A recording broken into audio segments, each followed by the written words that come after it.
Trading Michael Porter Jr. for Cameron Johnson might just be the steal of the offseason that reopens Denver's championship window. In just one move, Denver got a cheaper, more efficient, and possibly more all-around better player, only having to give up a 2032 draft pick. And not to mention the cap space to sign players like Bruce Brown and Jonas Valanciunas. But is Cameron Johnson actually better than Michael Porter Jr.? Or will the advanced stats show something different? Cameron Johnson is coming off the best season of his career in Brooklyn. After some nervousness of him not living up to the hype of the Kevin Durant trade, the 28-year-old forward stepped it up, averaging 19, 4, and 3 this year. He was also just shy of the illustrious 50, 40, 90 season, with his efficiency being absolutely elite this year, with his true shooting percentage of 63% ranked 7th amongst all forwards. And for MPJ, the surface level stats look similar. 18, 7, and 2 with identical splits and a lower but still elite true shooting percentage. But that doesn't satisfy it for me. Let's dig a little bit deeper and see what the advanced stats say. And remember, Cameron Johnson is set to make nearly $18 million less when compared to Michael Porter Jr. So box plus minus, an estimate of a player's all-around impact per 100 possessions shows CJ at a 3.1, near all-star level. Meanwhile, MPJ was just below average at minus 0.1. Value over replacement player, or VORP, is an estimate of a player's value when compared to a benchwarmer or G League player. Johnson was at 2.3 while MPJ was at 1.2, meaning Cameron Johnson was almost double the value of MPJ. Player efficiency rating is an overall impact a player has, with the league average being a rating of 15. MPJ was above average at 16.2, but Cameron Johnson was at 18.2. Lastly, on-off per 100 possessions, basically how much better a team gets per 100 possessions when a specific player is on the court. With MPJ, that number is at 1.8 per 100, so a team gets better by 1.8 points per 100 possessions.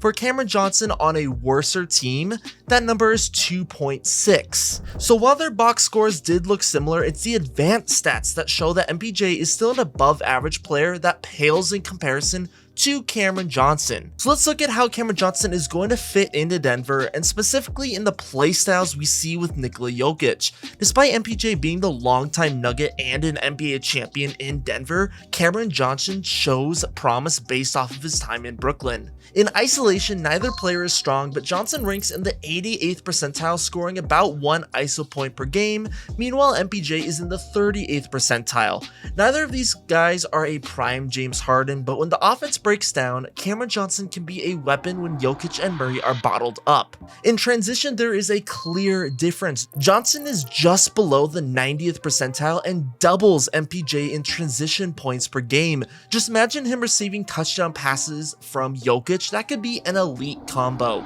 And as a pick and roll ball handler, Cam also has the edge, averaging just over 2 points per game as opposed to MPJ averaging 0.6. I wouldn't expect to see this a whole lot, but a wing pick and roll is something we haven't really seen a lot in Denver, and that could give another avenue for Jokic and Murray to thrive. Coming off of a screen, Johnson again wins, ranking in the 81st percentile as opposed to MPJ being in the 37th percentile. Cuts, something this Denver offense is famous for, again leans towards Johnson. While MPJ averages more points per game, it was Cameron Johnson who was more efficient when cutting to the hoop. Even off of the spot up, Cameron Johnson is elite, however MPJ is near the best in the league. Both of these players average over 4 points per game. While MPJ has a slight lead in catch and shoot threes, Cameron Johnson is more efficient on the pull-up three, so it about cancels out. While MPJ is one of the best pure shooters in the league and probably always will be, it's Cameron Johnson that is the definition of a 3-level scorer. Despite not having an elite playmaker in Brooklyn, Johnson was above average to near elite in every single major scoring type, including ones that we see in Denver's offense. Now he gets to play with the best player in the world and someone who is elite when it comes to raising his teammates' games. Cameron Johnson is not the replacement for Michael Porter Jr., he is a near across-the-board upgrade. If he is used properly and continues this line of development, I think we could see Johnson cross the 20 point per game threshold while still being one of the most efficient players in the NBA.